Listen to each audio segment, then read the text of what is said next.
Chris Mannix for the crossover alongside Rohan Nadkarni and Howard Beck. Guys, LaMarcus Aldridge is still officially a member of the San Antonio Spurs, though that is expected to change either via buyout or trade after the Spurs announced last week that they would find a new home for Aldridge. So, Rohan, I'll start with you.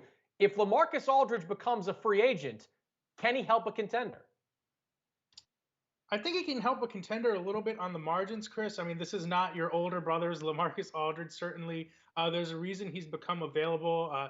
He's had a little bit of a tough time with the Spurs these last couple of years. He hasn't always been a positive, impactful player for them on the floor. I think he struggled in his partnership with DeMar DeRozan. The way I see him helping a contender, frankly, is as a backup big, someone who can come in and play center off the bench. His three-point shooting has improved a little bit. He can space the floor. He's not going to be a great, huge defensive presence for you, but I think as a backup big, not playing big minutes, that's the best role for LaMarcus Aldridge. Can you convince him to buy into that? Is there a team that makes sense? Maybe. I don't think he's going to come in and start for you, though, and dramatically change your ceiling this late in the game. Yeah, the strange thing here is that presumably the reason the Spurs and Aldridge came to this agreement to move him on is that he wasn't that comfortable being in that backup role with San Antonio. Now, maybe that changes when you're on a contender instead, but that's really LaMarcus Aldridge's role now is backup center for a contending team. And the good news is I think there are plenty of contenders that could use his help. The Nets for one, the Lakers, the Celtics, the Bucks, I think the Heat. Throw the Suns in there. He could back up DeAndre Ayton. He'd be great with any of those teams as long as it's in a reserve role on shorter minutes.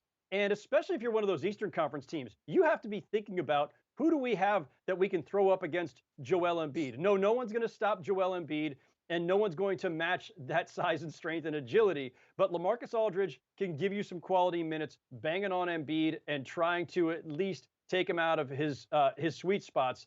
So there's a market for Aldridge in the buyout market and the free agent market for sure. As a trade, I just don't think that's going to happen.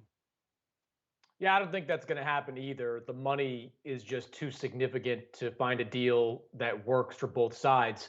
I do think that if Aldridge hits the free agent market, he will be more willing to accept a reduced role than he was in San Antonio. It's difficult for players in general. If they are, a ballyhooed free agent signing like LaMarcus was back in 2015, a longtime starter with that team, someone helped them get to a Western Conference Finals, to then accept a lesser role on a team that is still competing for a playoff spot. That's tough for a player like Aldridge to swallow. But I do think on a different team, he'd be willing to accept that role. I do think he'd thrive in that role. I mean, he still averages close to 13 points per game. He's shooting something like 36% from three, which is a new development in his career. So you put him up against second unit big men, I think he can be really successful. And Rohan, the team I'd like to see Aldridge sign on with is Portland Trailblazers, his first team. Go back to Portland, reunite with Damian Lillard. We know it ended badly for Aldridge and Lillard the first time around because there was some friction there about Lillard becoming the face of the franchise. But if you look up and down that Blazers roster, where could they use help? The front court. What could they use from front court players? Scoring. Take some pressure off Lillard and McCollum. Yusuf Nurkic has been unreliable physically over the last few years. Aldridge in Portland, maybe it doesn't make them a championship contender, and maybe that's what's important to Aldridge at this stage of his career, but it certainly makes them better, and it helps his career kind of come full circle. No, I think that's a great landing spot for him. I really like the fit in Portland. Enes Kanter's played obviously big minutes for them with Nurkic being out, and he's contributed solidly there. I do think Aldridge gives them a different dimension in the front court.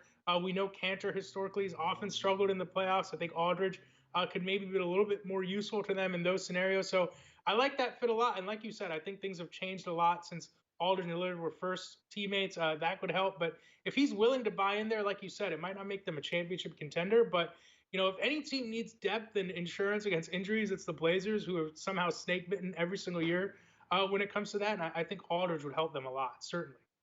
Yeah, and Aldridge isn't a great defender. Neither are the Blazers. So they kind of fit right into what they're doing right now. For more, check us out over at SI.com.